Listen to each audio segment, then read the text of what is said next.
Hey everyone, welcome to Zeitgeist Zealots. I'm Forrest. I'm Major. And I'm Robbie. And today, we're going to talk about the second episode of She-Hulk Attorney at Law. And the second episode of House of the Attorney Dragon. for Hire? And Oh, that's right, yeah. Yeah, and House of, and Oh yeah, and they even showed that on the title. Showed that in the title at the beginning. Or how about She-Hulk no longer an attorney because anyone in that situation would file a wrongful termination suit and make millions, I'd imagine. Right. Don't you think? I mean, if anyone knows, it would be her, right? As a lawyer. And, or at least she would know anyone someone who would know. Anyone who doesn't hire her for discrimination, like they hate green people. So what exactly were we talking about in this episode? For those who might not remember exactly.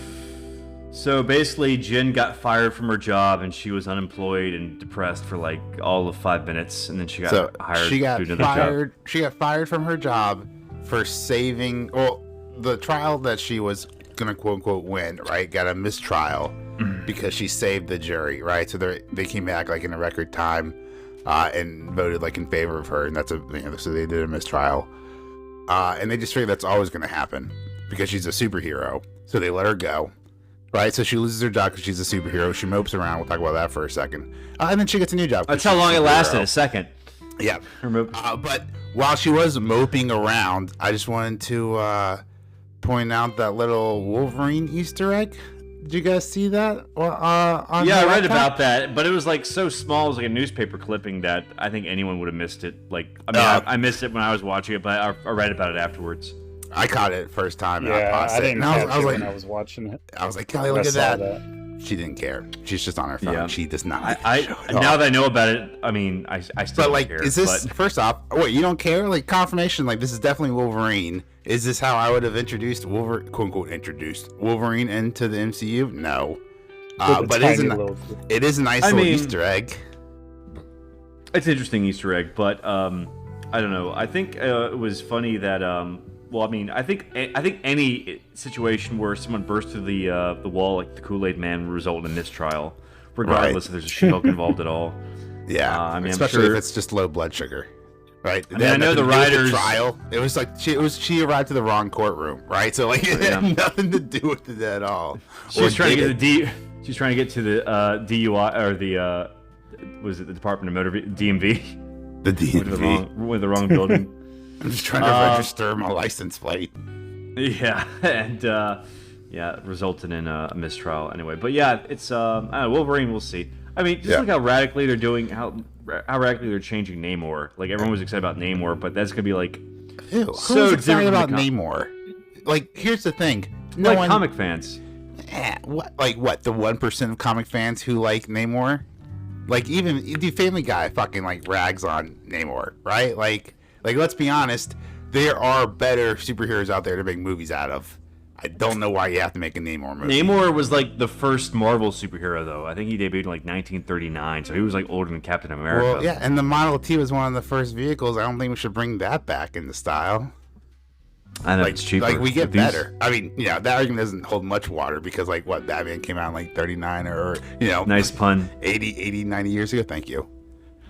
Doesn't hold much water, yeah. Yes. I don't know, it's just Namor, I think Stan Lee brought him back in Fantastic Four and sort of made him a villain, then sort of turned him into an anti-hero. And he's sort of he's more like a rogue than a hero. But yeah, the Speedo and the wings on the feet and the ankles don't make him very intimidating. But at least they gave him swim trunks instead of a Speedo. What and Wakanda Forever. I think the biggest implication that this means, so one of my favorite fan theories going around is that the X-Men could be introduced on the Earth 843 or whatever from Doctor Strange and the Multiverse of Madness, right? Mm-hmm. And then we have an incursion, and that's how we get mutants into the 616, right? Earth. That's one popular theory out there. But if Wolverine's going around now in our present Earth 616, right? Then that totally just says disproves that theory, that because mutants are already here. Well, and Kamala's a mutant. Who's the first mutant you would want to see, Robbie? Ooh, who would? Jazzler, of course. Dazzler. I don't know. She was like a disco mutant. Like she had the power to like turn into a disco ball or like refract light. It was really stupid. That was like a dumb answer. I mean, it was like a purposefully ironic answer. I don't know. Maybe it's okay. I really want to see Nightcrawler. Wolverine does pop up if they throw a little. Only if he's in costume and they get an actual like short-statured actor. I know like Taron Egerton's being like shopped around. I know Daniel Radcliffe was. Shia LaBeouf. Tom Cruise, probably. Would you do Tom Cruise as Wolverine? No, would you dig that? Wolverine's supposed to be ugly. That's the thing. Like he's supposed to be like a short, like he's literally like 5'3". Excuse me. Can I reference Tropic Thunder? Go ahead. No, I am. Tom Cruise played the fat, big ball, like super hairy prosthetics producer. Yeah, with prosthetics. Yeah, like this is another movie. Why can't he do that here? You could do prosthetics. You know what would have made a perfect Wolverine back in the day, like back when he was like in his 30s or whatever. This is Hollywood, Forrest. They're not gonna hire an ugly person as woke as Hollywood's trying to get. You'll have to go across the sea to the BBC to find ugly people on TV. When I said, I mean, he's not like Wolverine isn't like ugly. He's like definitely rugged and hairy, but he's like he's not Tom Cruise. Tom Cruise is like too much of a pretty boy to be Wolverine. That's my point. Yeah, I agree with that. He's more like Charles Bronson handsome than like Ryan Gosling handsome. After seeing what they did to Colin Farrell as the Penguin in the Batman, I have full faith in Hollywood makeup artists. They're not gonna have him like wear prosthetics and then a mask over the prosthetics. They're just gonna like have a guy like. Well, no, but I'm saying Hollywood has the ability to transform these pretty boys into these freaks. These monsters. Yeah, I don't know. I just think it would be easier.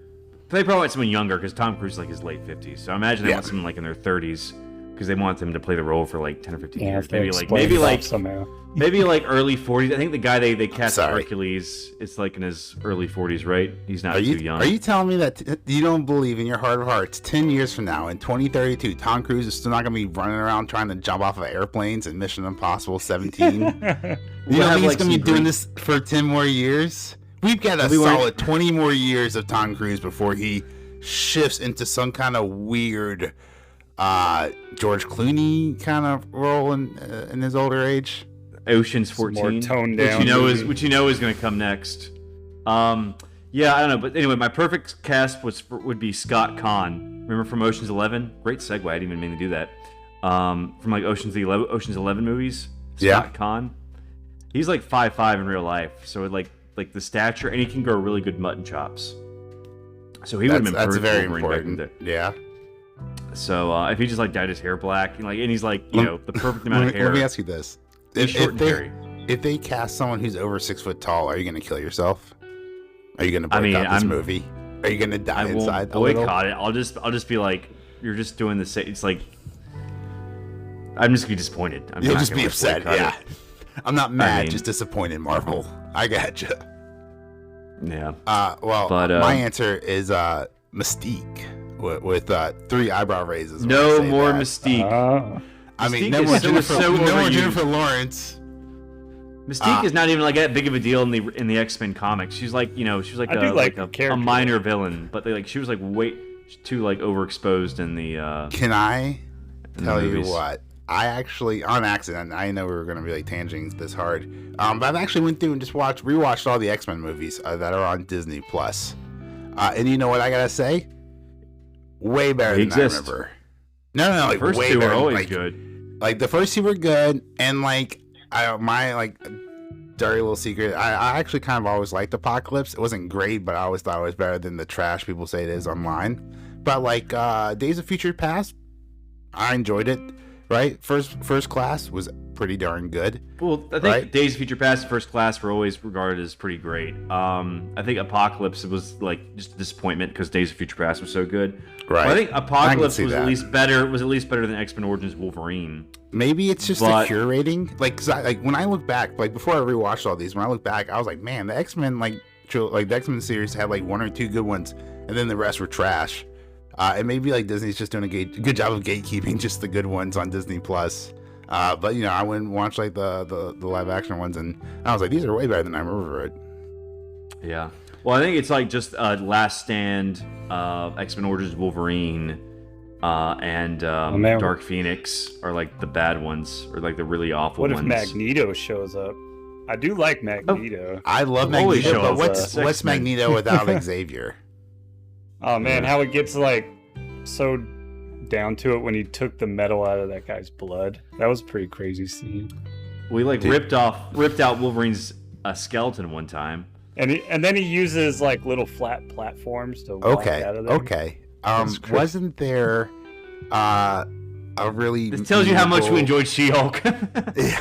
Wasn't there... yeah, we just keep talking about mutants. I mean, to be fair, she doesn't even enjoy being She-Hulk, so... That's true. There's a really memeable cartoon moment where like Magneto, I think he gets beat by Reed Richards in the Fantastic Four because Reed Richards makes a gun out of wood, but it looks like it's a metal gun, and so like Magneto thinks he can take it over. That was from like a really stupid cartoon though. That wasn't like the comics. Like Stan Lee wouldn't have written that. Oh no, that wasn't the comic. No, I'm saying it was memeable. Yeah, the Saturday morning TV shows or whatever. But based on that hilarious memeable moment, I wouldn't mind Fantastic Four introducing Magneto. Like that would be a really funny moment. It would everyone would hate it, but everyone would hate it. Powers. Yeah, it would make Magneto look really stupid. But let's be honest, the writing's gotten so effing bad in Phase 4 that I wouldn't put it past Marvel to write something this terrible.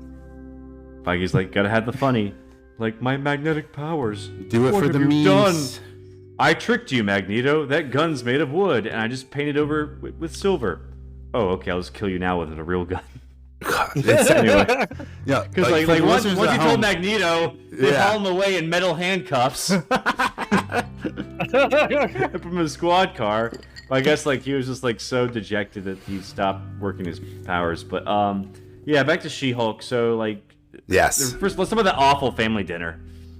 That awfully unfunny, cringely bad dinner that made me want to stop. First thing from the family was she's walking to the table. It's like, oh, you got fired. Who thought that would be funny? No one. I mean, I know this show doesn't like men, but it's I know some stupid guys. No. This show doesn't like men. Be that stupid. This show hates men. Her fucking douchebag lawyer buddy. When they're in the bar, she's getting hammered after she gets fired. He comes up to her and they're just talking or whatever, and to leave, he's like, I see a hot girl over there. I'm gonna go talk to it. Emphasizes it instead of she. And it's dude, jeez. No one fucking talks like that. And honestly, She-Hulk wouldn't just trip her or trip that guy or this is just dude, what? No, that's not how people talk. It's unless he's Buffalo Bill, and it's he's gonna take her to his dungeons, and I mean, lotion on its skin. 1 in a million people are completely incel chat assholes, and maybe that's the 1 in a million guy, right? Maybe he just has to work them, but it's weird, especially because we breezed over another thing because I was too busy talking about Wolverine. Can we just stop for a second? Her phone screen lock is a picture of Captain America's ass. Right? Which I don't blame it. That is America's ass. But if Bruce Banner had a lock screen picture of Scarlett Johansson, Natasha Romanoff's ass, in leather, right? That would be problems. Right? Disney would be canceled overnight. The show would be over. Right? But they're nah, it's okay if I do it. It's funny because I'm just it's America's ass. Yeah, I'm just sexualizing a man. that's totally okay in this Hollywood culture. Doesn't really understand how double standards work. But you know what makes it so poignant is that House of the Dragon has such a strong feminine story, and it does it without even trying. And it's just these two juxtaposed next to each other because they're coming out at the same time. Just shows you how bad the writing is for Shulk. In my opinion. Same thing with Why the Last Man, where there's no men, and yet the entire show they're blaming men for their problems, and they're blaming the one man just for being a man and for surviving. But that show's canceled. Yeah. But that show my Hollywood's learning their lesson. Or even finished. Before it even finished, they canceled it. Yeah, unlike House of the Dragons, which got already signed up for season 2 after 1 episode. However, they did bring in $20 million on the first day, so that's juicy. Everyone it has been pretty good. How much before us watched it? How much of a drop was episode 2? Was it the stats haven't come out yet on that. I don't think from Nielsen. Or at least they haven't dropped down. Though. It's probably like less than half. Or at least it's probably like in the millions still, but I don't know. We'll see. But yeah, I bet She-Hulk. So she like there was that awful dinner, and like her mom was like trying to, I don't know. Anyway, I don't even want to think about it.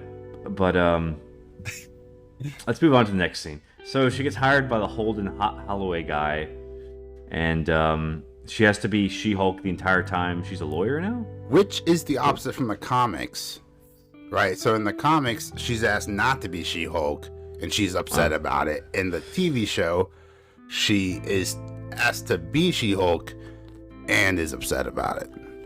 Well, I think this is like based off the Dan Slott run, where she's working for the Holloway law firm, and I haven't read it, but I think it's funny like this. I would imagine this law firm has female lawyers, but I think she walks past the conference room. It's all male lawyers, and we're just assuming I didn't notice. They're all asshole. Didn't notice that there's anything going on. I mean, like as far as like the gender of like the lawyers around them, I noticed. Well, the conference room was all men. Oh, the conference room, yeah. I was thinking they're the lobby where they're rocking around. Because there was that scene where she walks by a whole office full of comics that they use for quote unquote research, which is another nod to the source material. Yeah, I probably haven't read any She-Hulk. Probably won't. But I thought it was interesting. Like the one guy who comes in with the basket. He's apparently like the one likable guy in this show. I guess besides her dad and I guess Bruce. But then he made a poop joke. I was like, okay. I don't think they respect this guy either. Oh, yeah, no. So he's supposed to be, like, in love with her in the comics. Yeah, that's her love interest. Doesn't give a shit about him. Has that map to the good bathroom? Right. How does he know which is the good... Like, so I was thinking about this. How does he know which is the good female bathroom? Like, did he... They must have gender neutral. They must have unisex bathroom. He's cleaning it, maybe? Yeah. Or I like to think he went around surveying. He's like Quagmire. He's like Quagmire. He's hiding in the bathroom, watching ladies go to the bathroom. So that's why he wants to go to them. Remember the episode where Lois goes to the bathroom and like Quagmire's just there above her, like in the stall.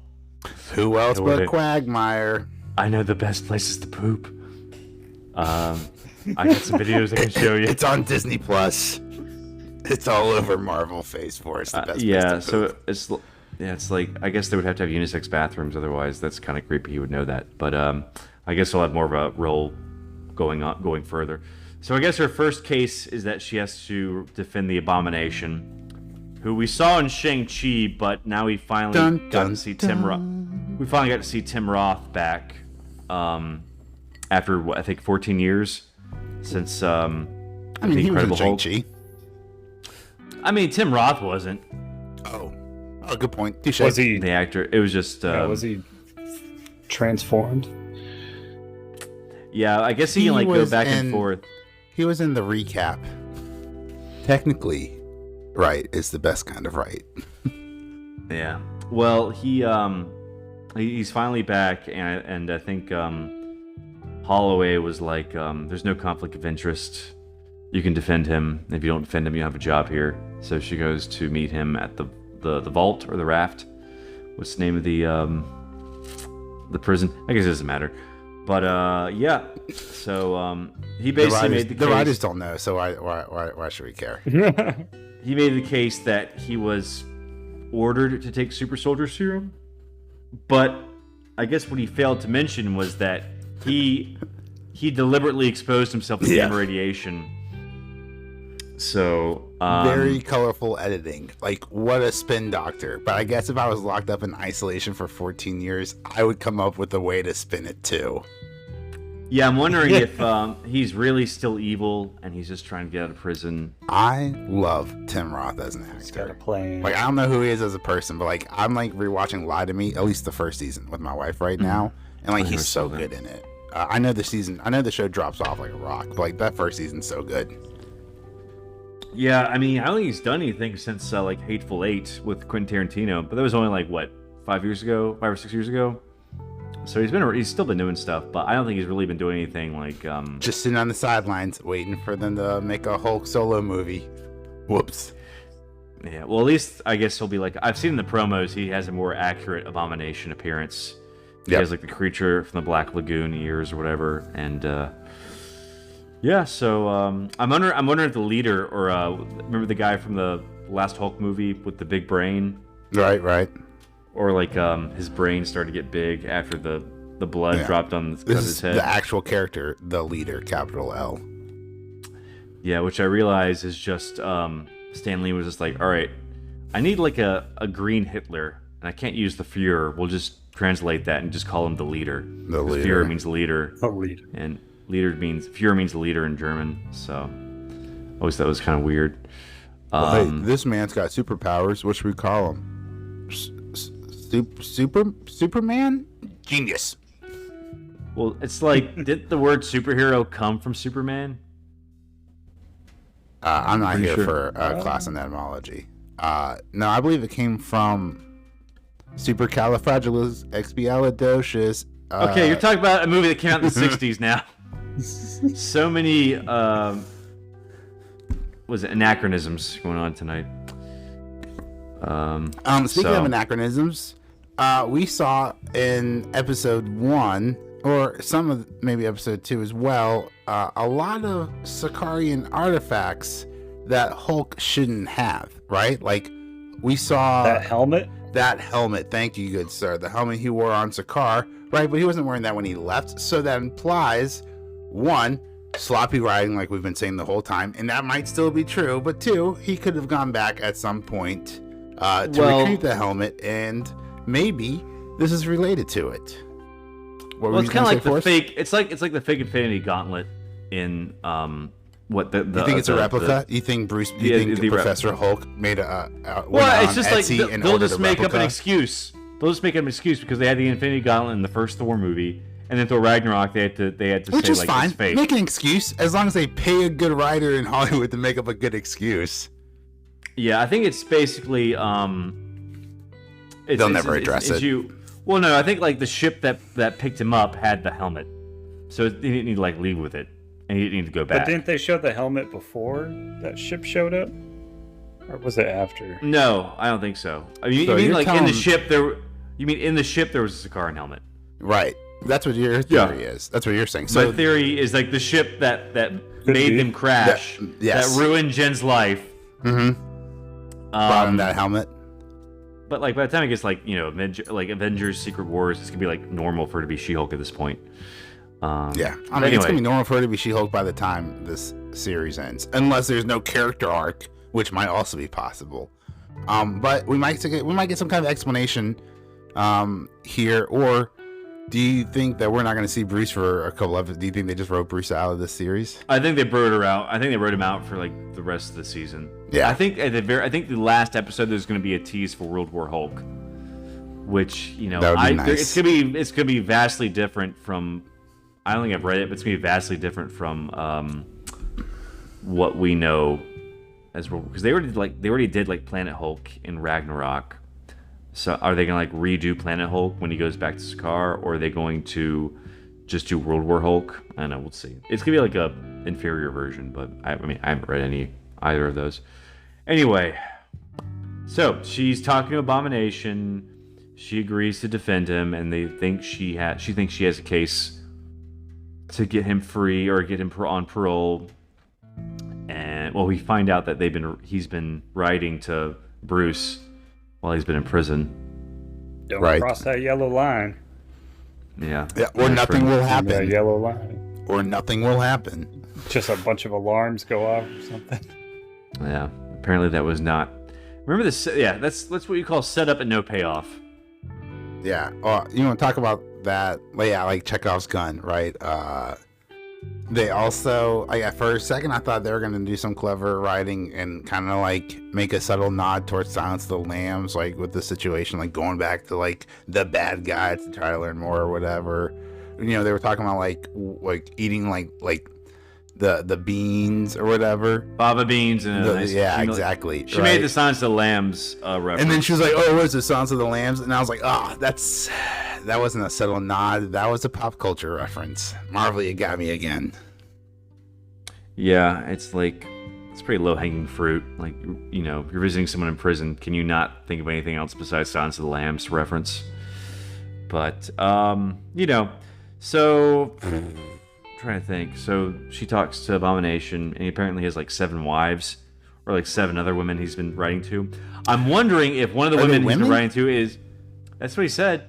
I thought he just said 7 other members or 7 other people.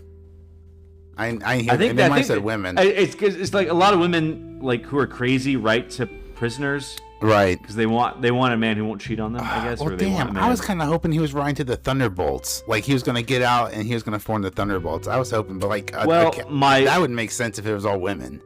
My theory is he's writing to Titania, and like he was sort of like behind the whole what was it? Her Jin getting fired. Break-in. Yeah, no, he was behind low blood sugar. Yeah, so I think like he told Titania to interrupt the trial and to fight She-Hulk. So maybe that's why Titania lost so easily, is because it was all staged, and she's working for Abomination, and it was all a ploy to get her fired, and to get work at GS, or was it whoever the law firm is, and then he would ask the law firm to represent him, and ask She-Hulk to represent him specifically. So I'm wondering if he's like mastermind behind everything. What do y'all think? That some Civil sounds like good War, writing. So that is some Civil War level shit. You'd have to hope a lot of pieces fall right into place. What do you mean? Like Baron Zemo, like the amount of like that's some like Dark Knight, the Joker, the Baron Zemo in Civil War. Like that is some deep planning to make that happen. Oh, just like, hey, Titania, go interrupt this trial, then She-Hulk will get fired, and then she'll have to work for this law firm who will represent me, and then she can get me out of prison. I hope they take him back. But why wouldn't he just hire her at her current law firm?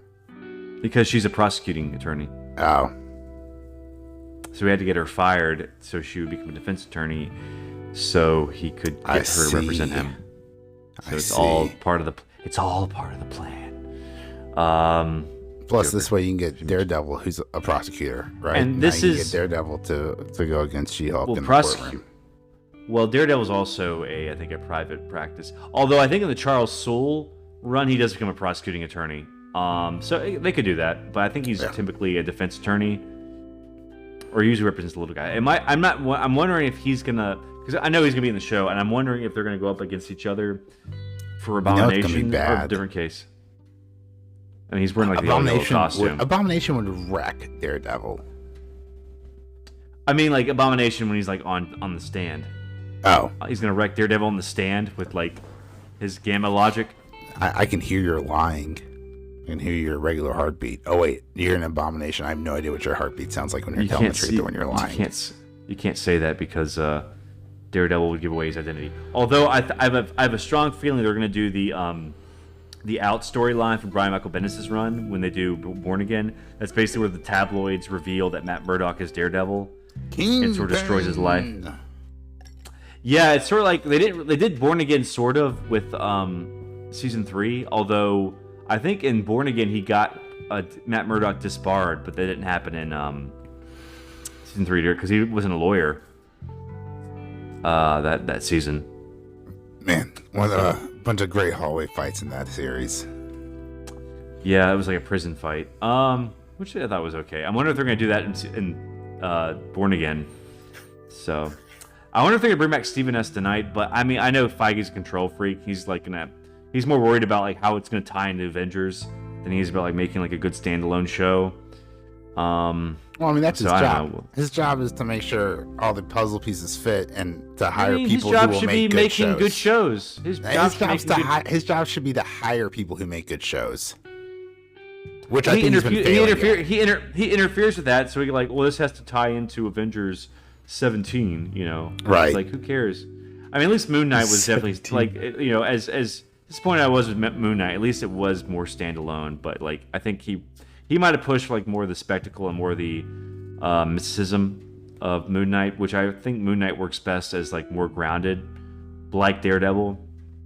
But I guess he was like so worried that Moon Knight was going to be perceived as a Batman ripoff if they went the grounded route, so they had to make it super. Yeah, I mean, remember when they showcased that purple sky beam from the pyramid that never happened? Yeah, And I mean, I at least hope he's aware how disappointing Phase 4 has been, so maybe he'll course correct for Phase 5, you know, and like just focus on quality. Gosh, over you have to hope so. Continuity, you know.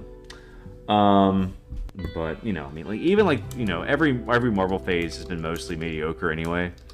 There's maybe like only like 7 movies, only 7 MCU movies I actually really enjoy, and the rest have just been mediocre to passable. So like you know, the quality of the MCU as a whole is highly, highly overrated. It's but the sum is greater than its parts. Right? Like, let's not like, bash Marvel too hard. Like, they're the only ones who've been able to do this even remotely successfully.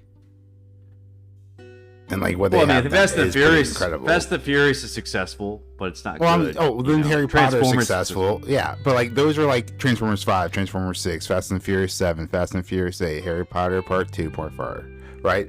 Like this is a cinematic multiverse, like a universe, like with different titles that aren't connected by numbers. It's just sometimes like, with it depends on what you characters.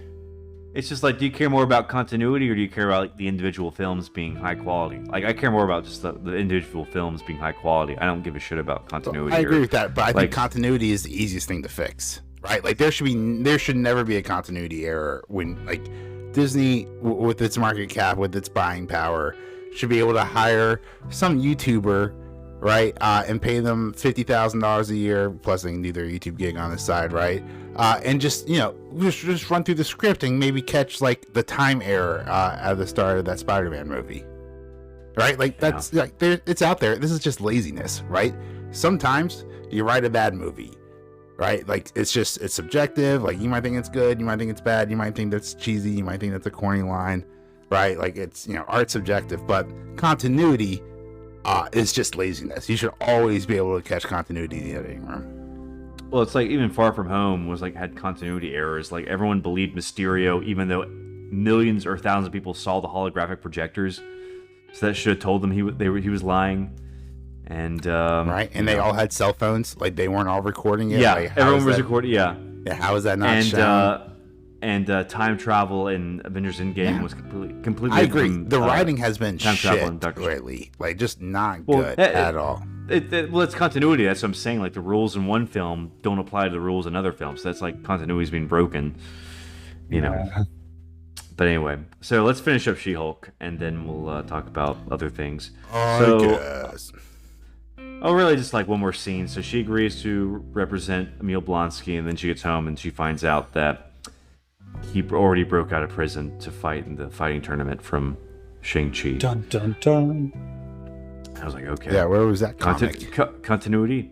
So I'm guessing Wong is going to show up in the next episode, and we'll probably find out why he was breaking Abomination out of prison. Ooh, worst answers only. What's Wong's excuse? Worst answer only. He's lonely. No, he's lonely. He's lonely. What about you, Robbie? Worst answer only. My real answer is that maybe he and Blonsky served in the British Marines together, because Benedict Wong, despite being Asian, that's his race, his nationality is British, I think. So they could just like say that he was, serving in the British Marines with Blonsky, and that's how they met each other and they became friends, and they're old war buddies. So, I like it. Because I was doing worst answers only, thought that the prices the rent has become too expensive in New York, so Wong needs to get a roommate. So he broke Abomination out because no one else would be his roommate. Yeah, like how she Well, those pointed should be out, in London. how much are they getting paid, or what's their healthcare like? Do they offer maternity Or they leave? showed when You get to save the world. Yeah, I don't know. It's kind of when he weird. was trying to apply for a loan, trouble getting a loan. Well, I think Right. like most of them, I think like they all had day jobs. Like obviously Iron Man has Stark Enterprises, that's his job. Bruce Banner. Well, Hulk wasn't really part of the Avengers until like after the 4th issue, so like he's really not a major Avengers member in the comics. But I know like I think Captain America's day jobs, like he's an illustrator. And I think who are some other Avengers? Ant-Man and Wasp, like I think Ant-Man's just a scientist, is his day job, and like Wasp is a socialite. Or I'm not sure what they do. And who's some other Avengers? Thor. Thor's like a doctor in his day job, and he's a god. He doesn't need a job. Right. And then Hawkeye, I think, works for S.H.I.E.L.D. Black Widow works for S.H.I.E.L.D. Although I she's think not this like is a major brilliant. Avengers. That way, when they blow up a city on accident, and you sue them to hell, they don't have anything. They're dirt poor. Ha, Black joke's Panther's a on you. king. Joke's on you. I don't have any money. Yeah, so it's like they didn't really have like benefits, or they weren't really paid. Which is terrible. Definitely seems like should have been better. Yeah. Do better, You gotta Senator. That's a reference to that terrible fucking TV show. Oh yeah, let's not even think about that. So yeah, so what do you think? So I guess like next episode, Wong will show up. Like better, I said. She-Hulk. Do better. Yeah. All right, I guess we can talk about House of the Dragon. I didn't watch it, but Let's talk about that y'all- hot D. Return of Game of Thrones. Robbie, did that intro take you by surprise? It took me by surprise. Did you get the feels? Oh man, with the crab. Like one I of was, the- crabs. that was one of the first scenes. Mm-hmm. Yeah, that was creepy as could be. I was like, oh yeah, it's the crab. Oh, did And someone it was visit a like, brothel in man, this episode? but I love the jokes. Keep them coming. No, we're talking about the crab man. Whoa. Crab so they were- people, crab. So that's who people. the crab. What do they call it? The crab feeders? Yeah, the people. Because that's what they're doing. They're feeding the crabs. Yeah, from So the are the free, crab What are those feeders? from the free islands they're attacking. Are the crab feeders from Game of Thrones, or is this a From House of separate Dragons, thing? yeah, it's like in there. It's like an actual thing this is like an actual thing that's happened in Fire and Blood and Fire and Blood. You mean Fire and Ice? Yeah, no, the one House of Dragons is based off of. But the crab people were in Game of Thrones, right? Different crab people, or maybe the same crab people, but we haven't made that connection yet. At this point, no, They're this not guy. crab people. Yeah, the guy's face is Or just weird are they looking. called? So there's like an actual like weird kind of like semi crab people that I remember from Game of Thrones. Did and, they like, rip off my land crab script? Yes, they did. That's crab people. Okay, Yeah. well, No, so we gotta sue basically 'em. they're just feeding them to the crabs, and it's pretty Yeah, good, and and they're it's just good. Not no holds, right? Nailing It's, them there. it's no flaying, right? They're not skinning them alive, thank goodness. But they're feeding them to the crabs. Game of Thrones is back, baby, and then we get hit with that juicy Game of Thrones intro. The OG intro. They brought it back. Really? Yep. So, like, the was intro for surprised. House of the Dragon is the exact same as So Game of the Thrones. song, I should say, the intro song Yeah. is the same. They have a new board, new layout. House of Dragon, totally different. House of Dragon.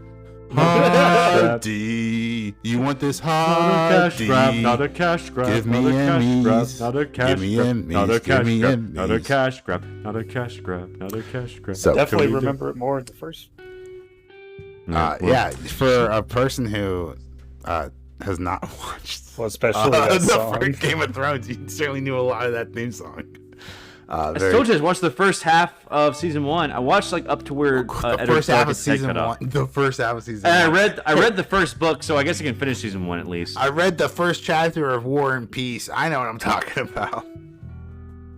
I read the first book. That's a huge chunk of the show. You know, It the is. first No, season. I'm just impressed. Like you remember the theme song. Like I couldn't tell you the theme song. The theme from, like- song is like, you know, it's only what, dun dun dun dun dun, 6 notes. Dun, That's dun, that's dun, impressive. dun, That's, dun, it's almost dun, impressive dun, as dun, I'm giving you a dun, compliment dun, dun. over here. That's all. I'm taking the compliment. Why don't you just take the compliment? Oh, I thought you were insulting. I'm giving you a compliment. I'm saying, wow, I am so impressed that you remember the theme song. Like, that's incredible. Well, there's no need to be impressed because it's like a pretty easy, catchy theme song, and yeah, because it's like a very impressive theme song. Even people who don't, even people who haven't like even watched what I've watched, you probably know what that's from. Okay, because, well, like, just for the culture. record, I don't need to earn a compliment from you. You can just throw them my way anytime you want to. Same for you, listeners. If you guys want to just tweet at us at Zealot Podcast on Twitter. Throw some love our way, throw some hate too, I guess. Earned, unearned, it, I guess, does not matter. Yeah. But let's talk about Hot D, right? Rob, what'd you think about this episode overall? Oh man, it was a pretty good episode. Man, we're gonna try our best. Yeah, they got into these names are hard and they are foreign. Like, we are not familiar with them. It's only episode 2, so like we're gonna try our best with this. Just like, like bear with us here. I did take notes on a couple of them, but yeah, some of them I was trying to remember their names. Nice. Oh, like Crag is crab feeder. There we go. That's Lord Polis. Yeah, the guy who's part of the Navy.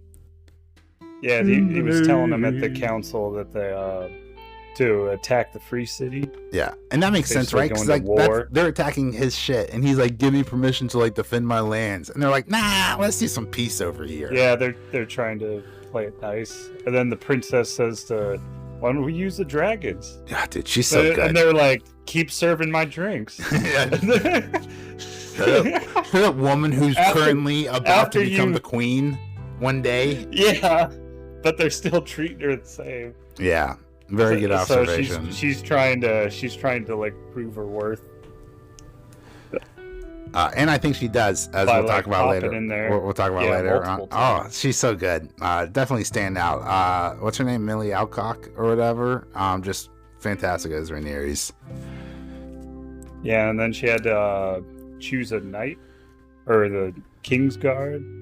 Yep, she had to pick a replacement for the King's Guard. And I liked she actually asked good questions. Pointed out the only one who had battle experience. Yeah, and she's like, I choose him. Oh, what a coincidence. He's super dreamy. And oh, what a double coincidence. I already gave him my wreath in episode 1 at the jousting tournament.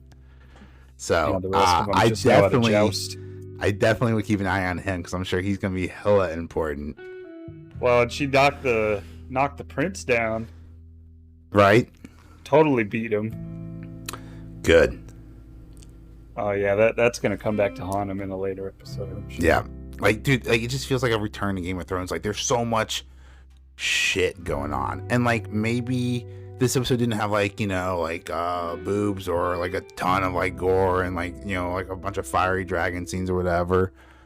Spoiler alert for not really spoiler alert, but the trailer for episode 3 looks like that's gonna change. It looks like we're gonna get some more battle scenes, but like I didn't really feel like this episode needed it. Like there was so much like world building and like shit going on and intrigue, and then also like a little bit of gore and disgust. Like it was like OG Game of Thrones. Like there was like some Littlefinger action going on by Otto Hightower, right? Very sneaky. That's is that Rhys Ifans' character, the guy who played the Lizard in Spider-Man? Yes, it is. Okay, so he's the Littlefinger. He plays Otto Hightower, and I really enjoy him. He's he's the hand of the king for those trying to remember. And he told his daughter Alicent to go hang out and befriend the king, right? And so that comes into play later on. As we move on, Rob, dude, did you see when? So what's his name? Lord Corlys Valerion, right? Was talking to the king about marrying his daughter, and they mentioned her name, and I was like, I just rewatched episode 1. I don't remember any of those characters named that, and I was like, it must be a new character. And then we fucking meet her, bro. Oh, like, dude, he's 12. The horror, dude. 12. How they shot that so perfectly, because it's like, it's like you see like the dad for a second, and then you see the king, and then bam, you see the king walking with a fucking toddler, and you're like, when I first saw the scene, I was like, is that her? Yeah, dude. I was like, wondered if it's maybe some other character. No, from the hair, dude. Right away, I was like, dude, I looked over at my wife, and I was like, George, is a sick son of a bitch. I was like, dude, at least the king's not trying to marry his daughter. Yeah. Like, thanks for some restraint, George. Yeah, he's not wanting to jump into that. Gosh, but it's all about politics to them, dude, not like what he wants. And like, good, all right? Like, I agree. Don't fuck a 12-year-old. Let the kingdom burn. If it's like between fucking a 12-year-old and letting the kingdom burn, like, I think the king made the right choice. But like, dude, Game of Thrones is back, baby, because he made the right choice, and it's gonna fucking cost him. You can just fucking tell, dude. The setup right at the end, because like he's talking, Valerian is talking to Damien, right? The king's brother. You know, they're probably gonna be teaming up together. That's gonna be super interesting. I wonder, you know, has the game? Yeah, because he's pissed off now. Yeah, has the game come afoot? Didn't choose his daughter. Let's talk about. Yeah, but who did he choose? Remember? Right, he chose. Turned out to be her best friend. Yeah. Oh, dude. Rhaenyra's best friend. Dude, so juicy. Like, the writing, so classic Game of Thrones, dude. Because Rhaenyra is set up to become the heir. She's supposed to inherit the kingdom. But her dad is now marrying her best friend. And if her best friend gets pregnant and has a son, then he's going to get the kingdom. So, like, drama. She was trying to give him the okay to just marry the 12-year-old as long as you don't bang him till, what'd she say, 14 was going to be the age? That's what the mom said. The mom's like, don't worry, he won't bang you till you're 14. And like, dude, that's not comforting advice like a mother should give to her daughter on her wedding day. I'm just glad that he wasn't really for it. Yo, me too. And like, you know, like he's gonna get killed over it or some dumb shit, because that's just how George is. That's just how the writing is in Game of Thrones. Thanks, George. But so let's talk a little bit more about Damien. Dude, I gotta say, for a drama, he took a dragon egg. Dude, drama queen. Dude, I love this salty bitch. Right, like, he is upset. He's leaving. Not only is he like gonna fucking leave, he's taking his dragon, and he steals like a dragon egg. He has no problem just tearing up civilians. None whatsoever. Those are some rough scenes. Right. So he steals the dragon egg, right? And this is the dragon egg of Balon, the king for a day, or the prince for a day. His nephew, who and died. Apparently the only reason he wants the whore with him, not to marry her, but to put the egg in her. How is that supposed to work? So he stole the egg because he was planning to marry her. Right, and this is. But it wasn't really for love. It was for something with the dragon. Wasn't I think he was more so just pissing someone off, right? So like the old Targaryen way, they used to take like multiple wives. So that's when he was talking about like, in the old ways of my ancestors, I'm taking a second wife, right? And it's just so happens to be like his whore. And in the old tradition of like Valyria, or with the Targaryens, they would put dragon eggs in the cradles with newborn babies so that the pets bond together. My only question is that you're supposed to keep dragon eggs hot, like really hot, much better than I thought they meant. Yeah, he's not trying to stick that dragon egg inside of her. No, that's not how dragons are made. I thought they were saying sticking it in the womb of the. You know, I was like, wait, what? George is so fucked up. With how rough some of the scenes were. Dude, I don't blame you. Dude, George is so fucked up. I don't blame you for thinking that. Like, that is a logical conclusion. What'd you think about the dragons? The dragons look good. What'd you think about the clouds, bro? Dude, when Rhaenyra was coming up on the clouds, you could see like it reminded me like the shark going through the water. What'd you think? How about the horrible like green screen is for her flying in? Oh, so bad, dude. But like, dude, she saved the day. Yeah, with the prince. Without emasculating anyone. Like, way to be a strong feminine character. Like, great strong feminine writing. Without like, I don't know, without it being terrible. Stabs at you, She-Hulk, whatever. But like, you can tell, like, he's just like a messy. That's what he is. Damien is a messy bitch. Right, because he doesn't really care, does he? Like, he just gives up so easily, and he just tosses the egg back. He just tosses the dragon egg. Yeah, dude. He's like, oh, fine, fuck it. Just have your ball and go home. Those do look like some tough eggs, though. Yeah. But still, like, he clearly wasn't, like, didn't care that much. If he was just, like, he was just, like, juggling the egg back and forth while he's talking. Exactly.